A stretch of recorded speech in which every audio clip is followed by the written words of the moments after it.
Hello everyone welcome back to Odia food zone. आज आमर recipe होची सुजी पापड़। सुजी पापड़ बनेबा बहुत इजी आउ मेन होची एटा 1 ईयर पर्यंत किछि भी नष्ट होबनी तमे एई टाइट कंटेनर रे स्टोर करी रखिले। सो चलंतु देखिबा एही सुजी पापड़ केमती बना जाउची। एटा तेल रे फ्राई करिवा परे आउरी भी बहुत क्रिस्पी है, बहुत बढ़िया टेस्ट लागिबो। सो चलंतु देखिबा सुजी पापड़ केमती बना जाउची।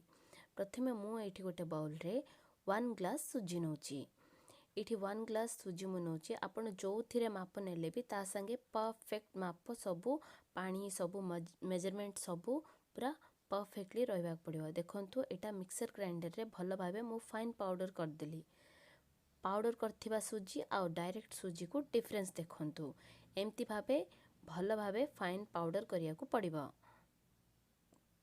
तापरे ए फाइन पाउडर करथिबा सुजी को गोटे बाउल रे नेली। प्रथमे मु 1 ग्लास सुजी को प्रथमे 1 ग्लास पानी दोची। 1 ग्लास पानी दे आको प्रथमे भल भाबे मिसे दबा। देखंतु मु प्रथमे 1 ग्लास पानी रे भल भाबे मिसौची। आको भल भाबे मिसेबा परे पुनी आ गोटे ग्लास पानी दोची। माने 1 ग्लास सुजी को 2 ग्लास पानी देई मु भल भाबे मिसे देली। सो आको गोटे साइड रखी दबा। एबे गैस ऑन करी आमे 6 ग्लास पानी आ गोटे डेक्ची रे नेबा। देखंतु आमे 2 ग्लास पानी सुजी रे मिसे थिले आउ 6 ग्लास पानी एमती बॉइलिंग करछु।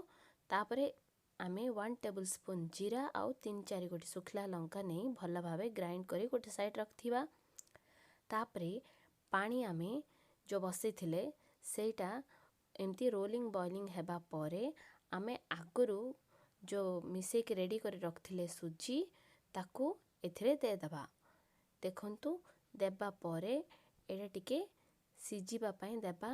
एथिरे एबे स्वाद अनुसार किछि नुण देबा।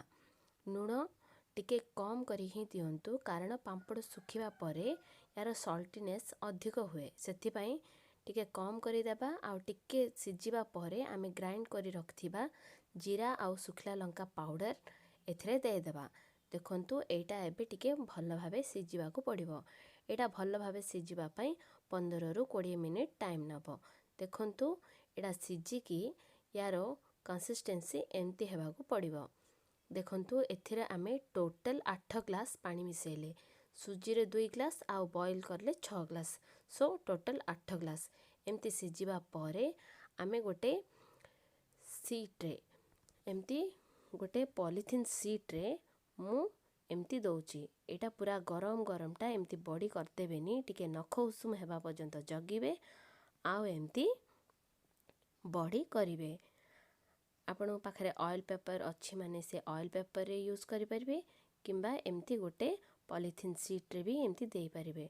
बॉडी बनेबा समय रे बेसी मोटा कर देबेनी कि बेसी पतला भी कर देबेनी। देखंतु एमती परफेक्टली करिया को पड़िबो। मु जेमती करिकी देखौची सेमती एमती टिके टिके नहीं समान भाबे देबा को पड़िबो। बेसी पतला करिवेनी कि बेसी मोटा भी नहीं। एमती ही सबु बॉडी एमती पके देबे। एटा एबे सुखिबा पई भल्ल टाई टाई खरा रे 2-3 दिन सुखिबा परे देखंतु एमती इजीली बाहरी जीवो। पूरा केते सहज रे बाहर पड़ची। देखंतु एमती सहज रे बाहरिबा पई किंतु 2-3 दिन भल्ल भाबे खरा रे सुखिबा को पड़िबो। न सुखिले एटा इजीली बाहरिबनी आउ पांपड़ काढ़िबा समय रे भांगी भी जीवो।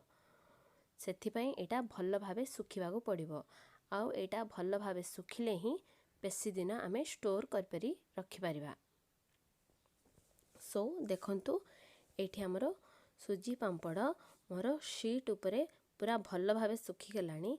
तापरे एगुडा सबू मु गोटे प्लेट रे काढ़ी रखिली। तापरे एटा भी मु आ गोटे दिन भल्ल भाबे खरा रे सुखेली। तापरे देखंतु ए सुखी की रेडी हेथिबा एही सुजी पांपड़ को मु एबे तेल रे भाजी की देखेबी। माने एटा केमती क्रिस्पी हे फ्राई होची सेटा भी मु आपन को एबे करिकी देखेबी। किंतु गोटे जिंस मन रखिया पड़ो एटा भल्ल भाबे सुखिबा को पड़िबो। न सुखिले किंतु नष्ट हो जीवो। सो एबे देखंतु तेल गरम हेबा परे सांगे सांगे केते बढ़िया जल्दी जल्दी फ्राई हो जाउची पूरा क्रिस्पी पांपड़ देखंतु एमती फ्राई हो जाउची। सो आपण माने भी डेफिनेटली मु जेमती मेजरमेंट कहली सेमती परफेक्ट मेजरमेंट ट्राई करंतु आउ टेस्ट केमती आसला मते फीडबैक कमेंट रे जणांतु। आ वीडियो भल लागिले निश्चय भावे लाइक करंतु सांग साथी को शेयर करंतु आ प्लीज सब्सक्राइब करटा बिल्कुल भूलंतुनी। Anyway thank you so much for watching.